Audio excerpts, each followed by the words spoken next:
Why we showed that video is because we want to invite you to invite someone who might not be a Christian or who is a little bit foreign to Christianity to a Christmas Eve service.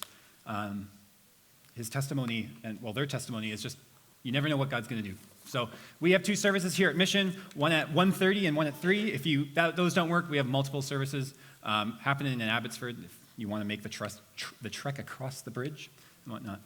But my name is Connor Belcher. I am as Frank said, I am the pastor-to-be, which means I am an immerse intern. It just means if I say something heretical this morning, it is just a learning opportunity. All right? So take that with a grain of salt. But no, we've been working through a sermon series as it's the Christmas season. We are going through our Advent. So first week, Jesse led us through what peace is. Last week, Frank about hope. And today, I have joy. And one of the interesting things I think the Advent season kind of is, it's like as much as we prepare for like our spiritual enrichment, right? As we kind of ponder the big storylines of the Bible, we also make preps for Christmas Day, right? Or maybe Christmas Eve. And we often picture in our mind, what is going to be the perfect Christmas moment that the Hallmark movie will show one year? For some of you, it might be that all the presents are beautifully wrapped and arrayed under the tree. The kids are just diving into their stockings. Dad is about to learn what everyone is getting, right? You have the coffee is just right. The tree is lit. The fireplace is on. It's perfect. Joy has come. For others, it might be that all of the family, the grandkids, the aunts, the uncle, the cousins are all coming for Christmas dinner. So the turkey, the ham, whatever, is cooked just perfectly. The stuffing's just right. The gravy is nice and warm. And you're just waiting for that moment around the table where everyone is happy and excited and there's joy and there's warmth and the food is good, the conversation is good. The kids are sitting on the piano bench because you ran out of chairs. Or some of you are like, I can't wait till Christmas is fun, but I can't wait till Boxing Day where I can just sleep in, lie around in my pajamas all day and just eat stuffing and not have a care in the world. Now, those things are good, right? I'm not saying don't chase after those things. Those things, like having a delicious meal, opening presents, giving gifts, those are all great things. The problem is what happens to a lot of us is that we make those ultimate things. We decide for ourselves that, hey, as long as I get whatever I've pictured in my mind, as long as I can get that, then I'll be happy. Then I will have joy. The problem is that the Bible doesn't really talk about joy like that. The Bible never says, whatever you decide will make you happy, that's what joy is. It's not. And today we're in Matthew chapter 2, we're the first 12 verses. So if you have a Bible, you can open it there. But what we're going to discover is joy, the only people that have joy in this story, and what is true of the entire Bible, the only people that have joy are actually the ones that worship the one true King. That it's found in Jesus. And so that's the main thrust of what I want to try and convince you of today, that if you want to find joy that is just beyond your circumstances, joy that is not so fickle, right? Those perfect Christmas moments often get ruined, right? Dad is learning about all the gifts that he now has to construct for the next 4 days. The uncle that you invited, who you told, hey, don't talk about politics. Well, guess what happens after dessert? Or on Boxing Day, the kids don't sleep in. You don't actually have enough leftover, and so you have to quickly whip up a batch of craft dinner, and the kids are arguing about not sharing and all this. The things that you picture often get ruined. They're so fickle. You grasp at them, and as soon as they're there, they seem to disappear. What we're going to learn today is that true joy that lasts, that's steadfast, that does not end, comes through worship of the one true King, Jesus. So let's dive in. We're going to look at 3 different characters in this story. One is the wise men or the magi. We're going to see how they find this joy. The other is going to be King Herod, the king of that region under Rome. And we're going to see how he rejects that joy. And then the third is the religious leaders who ignore that joy. So we're just going to go through these 3, we're going to read this passage through those 3 characters and see and then apply it today. But let's get going. Verse 1. Now after Jesus was born in Bethlehem of Judea, in the days of Herod the king, behold, wise men from the east came to Jerusalem, saying, where is he who has been born King of the Jews? For we saw his star when it rose, and have come to worship him. When Herod the king heard this, he was troubled, and all of Jerusalem with him. And assembling all the chief priests and scribes of the people, he inquired of them where the Christ was to be born. They told him, in Bethlehem of of Judah, for it is written by the prophet, and you, O Bethlehem, in the land of Judah, by no means least among the rulers of Judah, for from you shall come a ruler who will shepherd my people, Israel. Now, just let's hit pause, because I think one thing we have in our modern minds, we like to put in a bunch of assumptions about what this actually looks like that maybe aren't too helpful, right? My wife has 2 nativity scenes in our house, one that's very big and one that's very small, right? But often in these nativity scenes, you see usually 3 dudes in a turban on camels, and that's what we think the wise men were. And kind of, but it's actually not super helpful, because what you should actually picture is more like when President Biden travels anywhere, right? He's got like 4 limousines, 1,000 police officers, this huge brigade. Everything shuts down for Biden to just, go get breakfast or whatever. This is the image that you should actually have of these wise men. It's actually probably not 3 wise men. It might have been 5, 10, 15.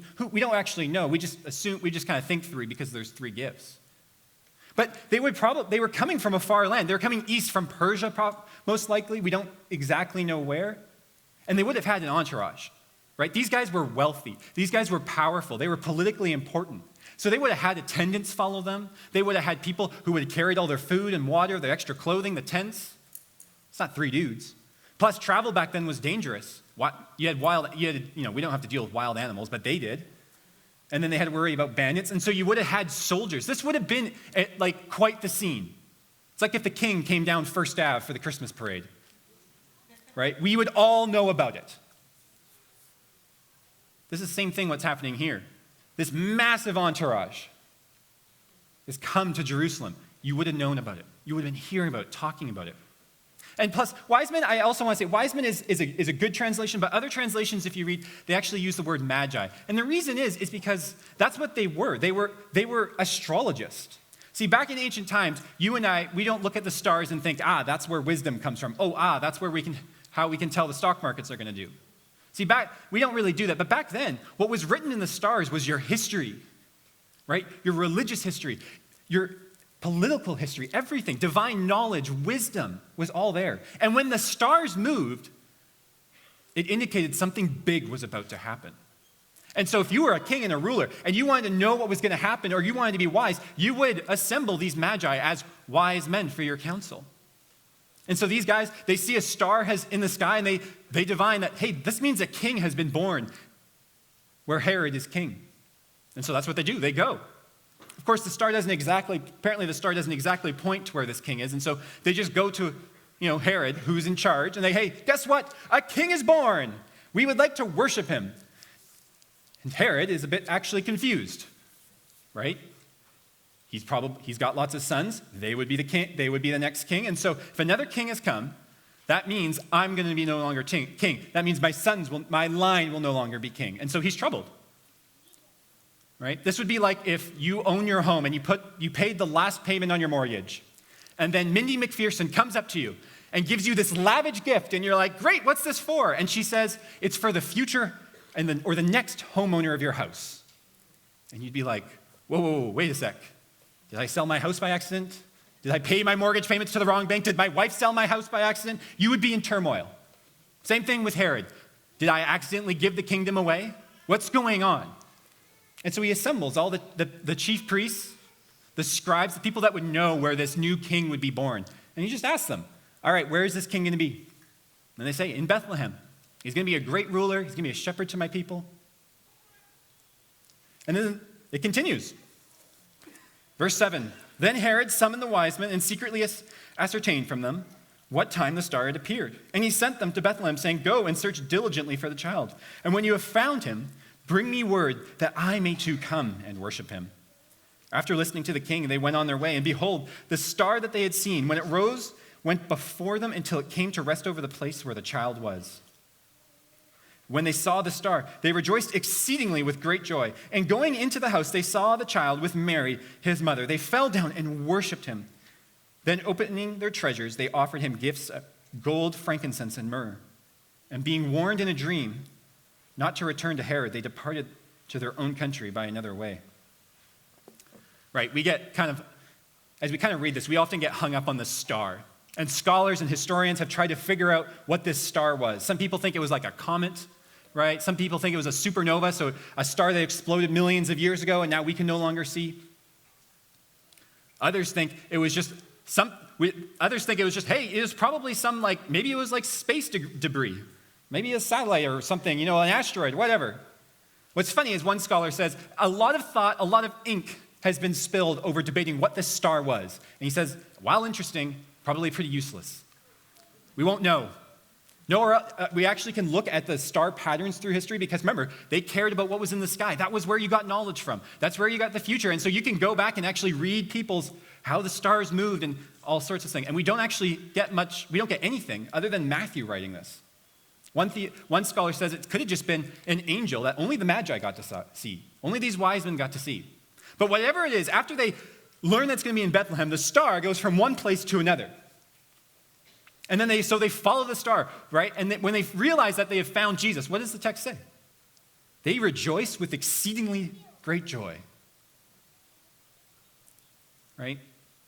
Now you can imagine this scene just for a moment. Remember, there's maybe like 200 people, 100 people in this entourage, soldiers, people of foreign garb and dress, don't even speak the same language, come knocking on the door of Mary, we know from other texts that Jesus' family was not a rich family. They were probably living with somebody else. They knock on the door, right? All of Bethlehem's probably there looking at them. And they open it up and they see this baby who's probably, it's not actually a baby, more like a toddler. The Greek word there for child is kind of like, 1 to 2 years old. My daughter Fable is just turned 1. And she's in the stage of just putting things in her mouth. So you can imagine these wise men come and they bear this gift and Jesus is like sticking the myrrh in his mouth, tasting to see the gold, right? My daughter likes to clap at things. Probably, baby Jesus. It's a bizarre scene, right? But what's Matthew just trying to say to us in this? It's simple. If you want to experience joy, it comes through worshiping the one true King, right? The wise men that came, it wasn't like it was just they were flippant about it. No, they came from a far-off land. They gathered their servants, their attendants. They got enough food for the journey. They got gifts of royalty. They emptied their bank accounts for these things, and they set off. They made it a priority. Their whole life was oriented towards worshiping the one true King. And what Matthew is just saying in this moment is that if you want to experience joy, that's the way you got to move.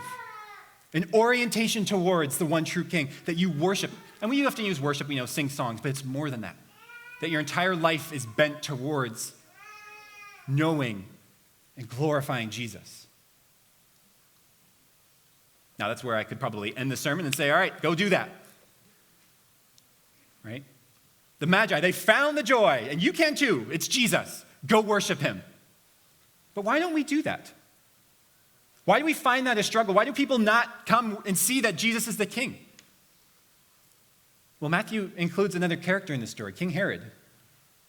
Right? This is the joy rejected. Why don't we worship Jesus as we're supposed to? And the thing is that, did you notice the word that comes after when King Herod learns the news that his throne is at threat, that the king has been born? It says he's troubled. Now, when you and I use the word troubled, we usually hear something that happens in a far distant land and on the news, and we go, that's troubling. And then we live our lives as if nothing else as if it has not happened, right? There is war in Ukraine. That sucks. That's troubling. All right, what are we having for breakfast? But the real word, what you should actually be thinking, in other translations, it says in turmoil or disturbed. This has wrecked his life. In fact, he's so disturbed that all of Jerusalem becomes disturbed, because if the king is disturbed, all of his officials and all of his noblemen are going to be disturbed as well. But why does he find it so disturbing? Here, the thing is that it's because if a king has been born, it means that he's going to have to take off his crown. That he's going to have to take off the power and sovereignty that he has. And then, not only that, he's going to have to submit to this dude. He's going to have to bow his knee. He's going to have to give everything, and then he's not going to be able to live and rule the way he wants to.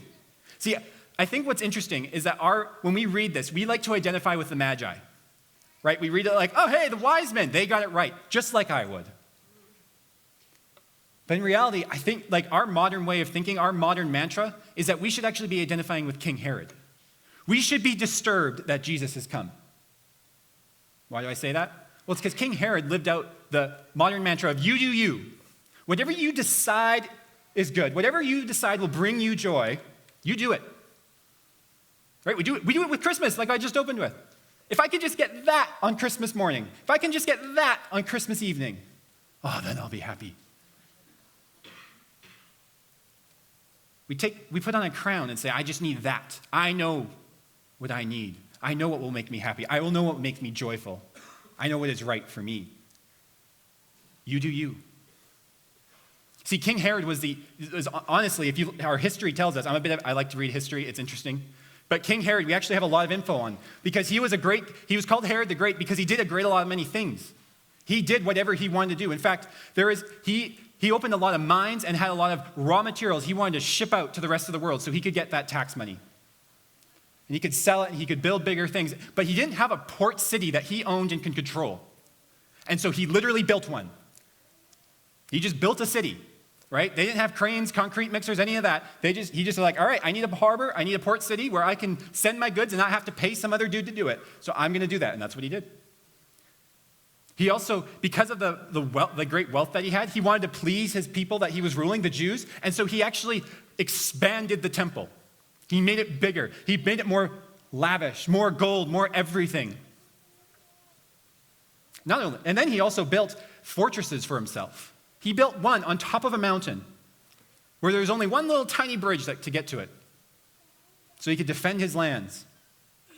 He built himself a palace just outside of Jerusalem. He saw a nice hill that he's like, oh yeah, I could build a palace there. It's also going to be a fortress, so if my enemies surround me, I can live lavishly and not have to worry about them. But the problem was that the hill wasn't high enough. He wanted his palace to be just a little bit higher than the temple was, just as a little, shot to the Jews of who's in charge, who's the king here. And so what he did, he's got a bunch of slaves, and he literally built a mountain. Up, just so that it was high enough, so that'd be taller than the temple. And he put a palace there. He put a royal fort. He made a massive fortress. You do you, Herod, right? We do. The thing is that if we had the power, if we had the wealth that Herod did, we'd probably do the same, right? Beverly Hills, here I come. I'm going to build myself a mansion, and that's going to make me happy. Herod also had about 10 wives. The 10th one was, I believe, a cousin, and the 9th one was his niece. He had lots of mistresses, like kings did back then. Whatever he wanted, he got. But he was also very bloodthirsty. See, he wore that crown, and he never wanted to take it off. Augustus Caesar said of Herod, he said, it's better to be Herod's pig than his child. And the reason is because anytime Herod got wind, a rumor, whether it was true or not, of someone threatening him politically or threatening the throne, he would execute them. So there was great peace in the land, and he had a great stable throne, mostly because he killed a bunch of people who opposed him, including his eldest son. In fact, 4 days before he was about to die, he killed one of his sons that was in line for the throne because he thought he was going to try and take it earlier. He was so concerned with himself, and he made an order before that he was going to die that 200 of the officials in Jerusalem, of the who's who, the important people, he ordered their execution after his death on the same day. That way people would feel sad and mourn properly as he wanted them to mourn. Right? Bit of a crazy guy. He died of an awful disease, and that didn't get fulfilled. But he never wanted to give up that crown. And the thing is that you and I, our disposition is the exact same way. We decide for ourselves, hey, I'm going to do what I think is right in the world. I'm going to do what's right in my eyes. We put the crown on our head. And we do what we want. That's the modern mantra. It's what we see in outside these church walls. That's what it's meant. That's the good life. So you should be disturbed, right? Because if Jesus has come to earth, it means that you have to take off your crown. You have to step down from your throne. You don't get to decide what's good and right in the world. Jesus does. You have to be like the Magi. You have to orient your life towards his rule, not your own.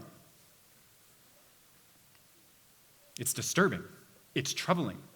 And the other aspect, of the Bible is that this is what sin is. Is that if you decide for what is right in your own eyes, you're wearing a crown that you do not have the authority to wear.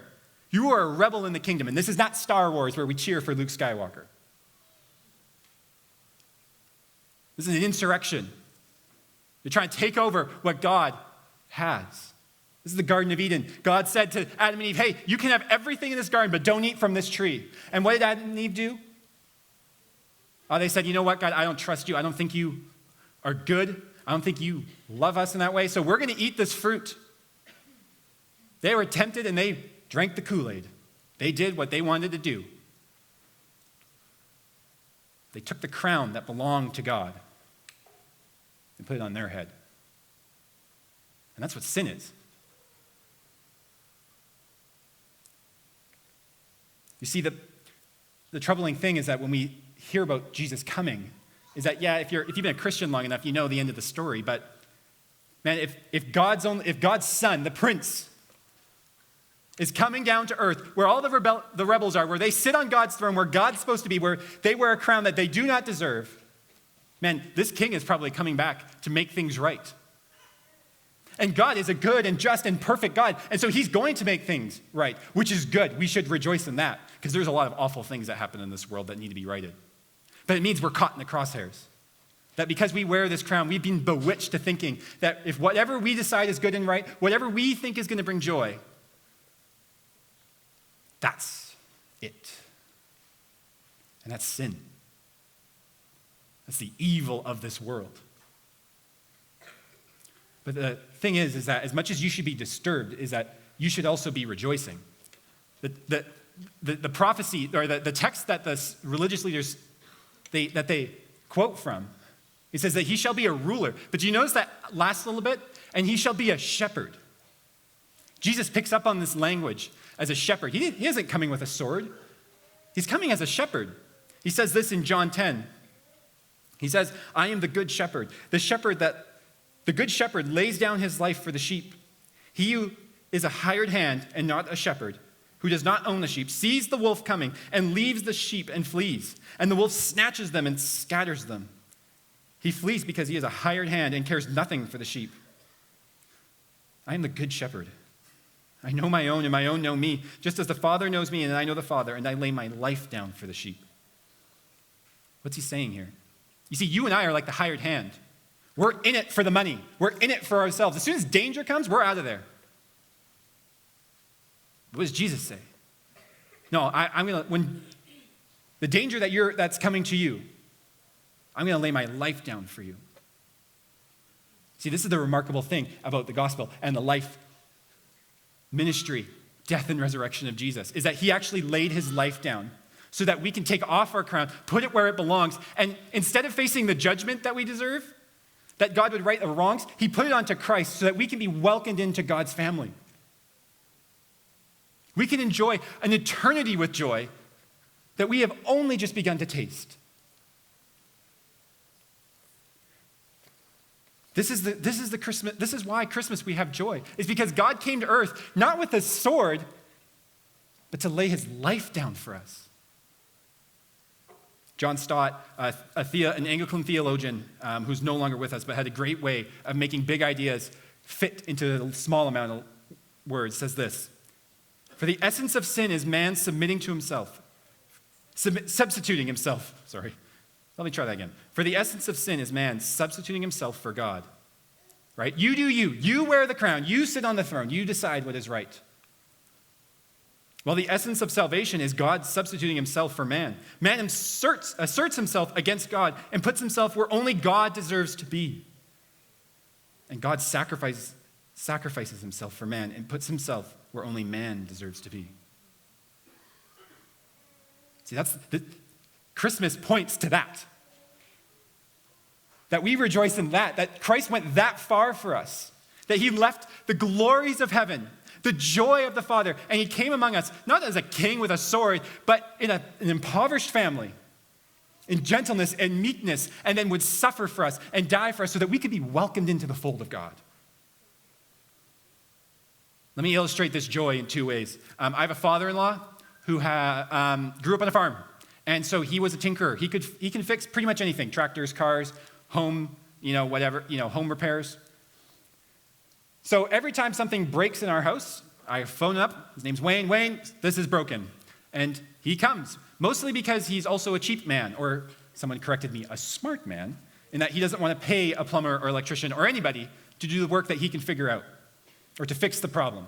And so he comes over with all his tools and things in his truck. He'll park, and then I get the lovely job of holding the flashlight, and he gets to work. And I will learn through osmosis how to fix things. And then when he dies and I don't have him, I will have to pay the man to come and fix things for us. Hopefully not, but it's not looking good. Anyways. But the thing is, the joy is not in the broken thing. Do you know what I mean? For me it is, because Wayne's here. He's come to fix this. But when does the real joy come? When it's fixed. When the pipe stops leaking, when the toilet now flushes, when the drywall is prepared, when the baby gate is up properly. There is joy that the problem is now solved. That's it right for us. Jesus came down. He took the penalty that we deserve for sin, and now we have joy because we don't have to face that wrath, but we get to enjoy the things that Christ gets to enjoy with the Father. But not only that, the illustration goes a bit further. You know what my father-in-law does, Wayne, when he comes on and he sees all the things that he fixed? He's like, I did a good job there. Oh, that's still working. He gets joy out of seeing the thing work time after time after time.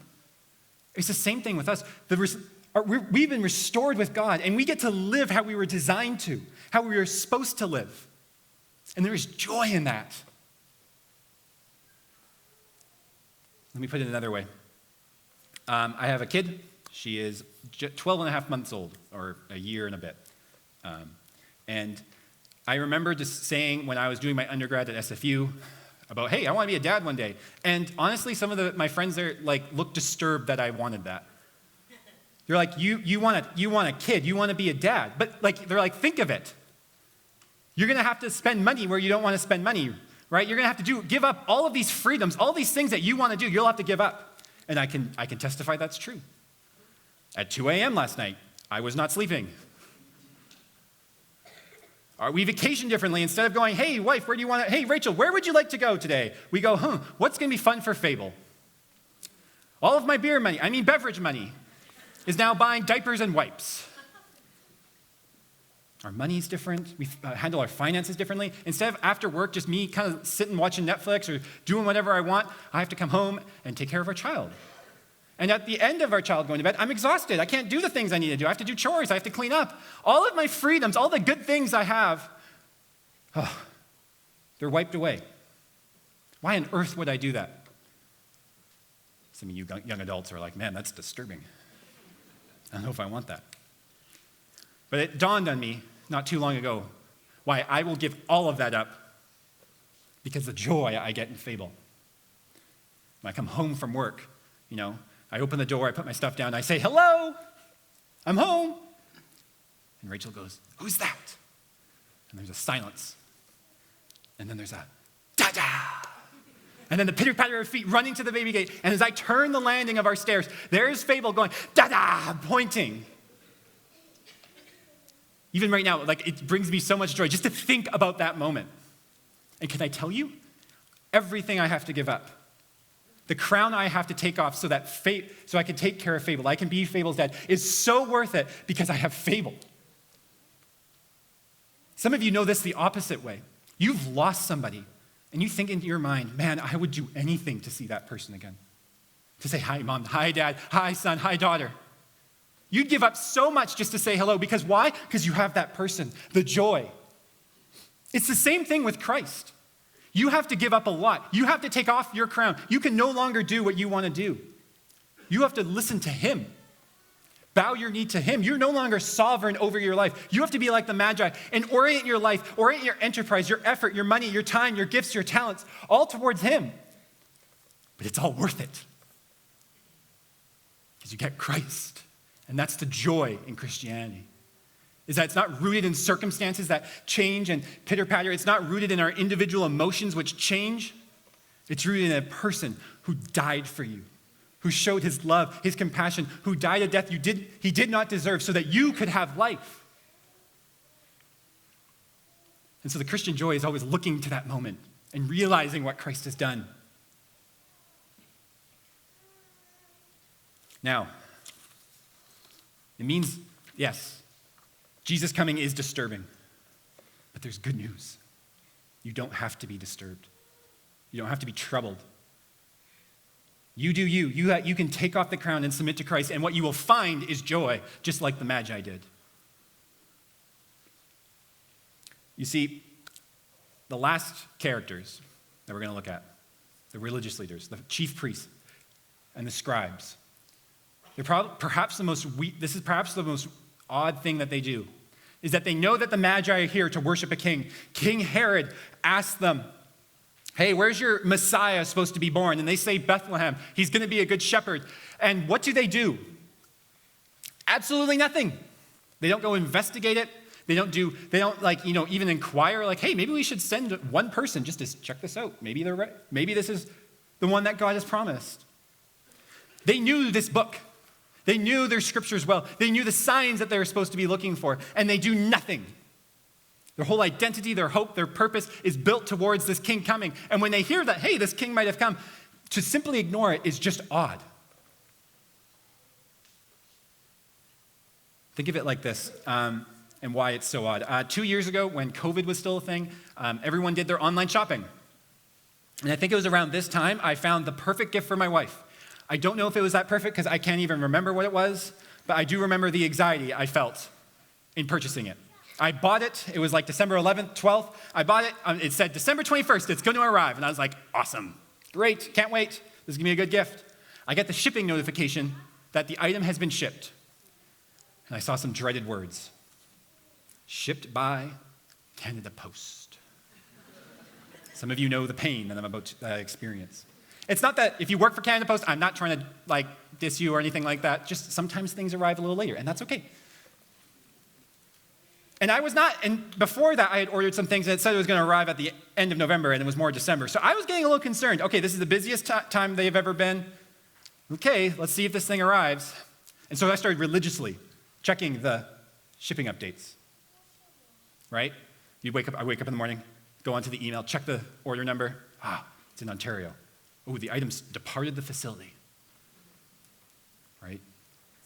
Then one day I remember waking up, it was like the 17th and it says weather delay, 22nd.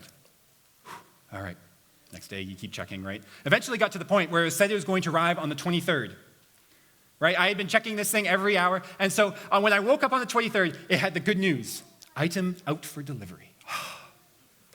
I wasn't working that day, and so I remember I was upstairs in a kind of our living room, and I could hear every car that would come in our driveway. We have a gravel driveway. And I remember one truck came in. I bolted up. UPS. The neighbor. Finally, Canada Post arrives with the item.